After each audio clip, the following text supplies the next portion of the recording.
નમસ્કાર મિત્રો। તો મિત્રો દરેક મહિનાની જેમ આ વખતે પણ ગુજરાત શિક્ષણ વિભાગ દ્વારા ધોરણ 3 થી 12 ના વિદ્યાર્થીઓ માટે એકમ કસોટી 7 એટલે કે ફેબ્રુઆરી મહિનાની એકમ કસોટીનું આયોજન કરવામાં આવેલ છે। તો મિત્રો આજના વિડીયોમાં આપણે ધોરણ 9 થી 12 ના વિદ્યાર્થીઓ માટે એકમ કસોટી 7 એટલે કે ફેબ્રુઆરી મહિનાના એકમ કસોટીના પેપર સોલ્યુશન અંગે ચર્ચા કરવાના છીએ।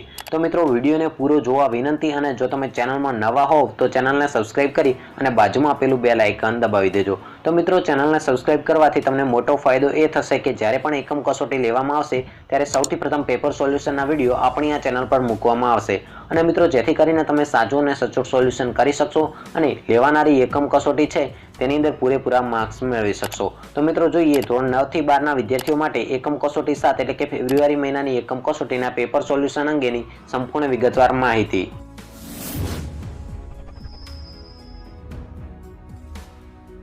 तो मित्रों धोरण 9 થી 12 ના વિદ્યાર્થીઓ માટે એકમ કસોટી 7 એટલે કે ફેબ્રુઆરી મહિનાની જે એકમ કસોટી છે તેનું આયોજન તારીખ 2 માર્ચ 2021 થી 4 માર્ચ 2021 દરમિયાન કરવામાં આવેલ છે।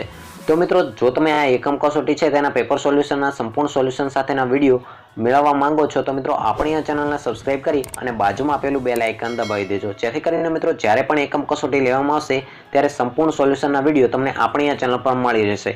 આ ઉપરાંત મિત્રો તમારા માટે કરીને અને એક ટેલિગ્રામ ચેનલ બનાવવામાં આવી છે જેની લિંક તમને વિડિયોના ડિસ્ક્રિપ્શનમાં મળી જશે અને જેના ઉપર ક્લિક કરીને તમે મિત્રો આપણી ટેલિગ્રામ ચેનલની અંદર જોઈન થઈ જજો જેથી કરીને મિત્રો જ્યારે પણ એકમ કસોટી લેવામાં આવશે ત્યારે તમને સંપૂર્ણ પેપરની પીડીએફ આપણી ટેલિગ્રામની અંદર મળી જશે।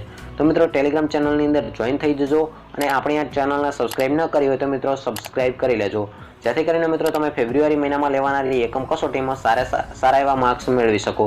તો મિત્રો આ હતી એકમ કસોટી 7 અંગેની ધોરણ 3 થી 12 ના વિદ્યાર્થીઓ માટે ખૂબ જ અગત્યની માહિતી। તો મિત્રો આજનો આ વિડીયો જો તમને ગમ્યો હોય તો વિડીયોને એક લાઇક કરી દેજો અને આ વિડીયોને તમારા મિત્રો સુધી જરૂરથી શેર કરજો। તો મિત્રો ફરી મળીશું એક નવા વિડીયોમાં નવી માહિતી સાથે। જય હિન્દ, જય ભારત।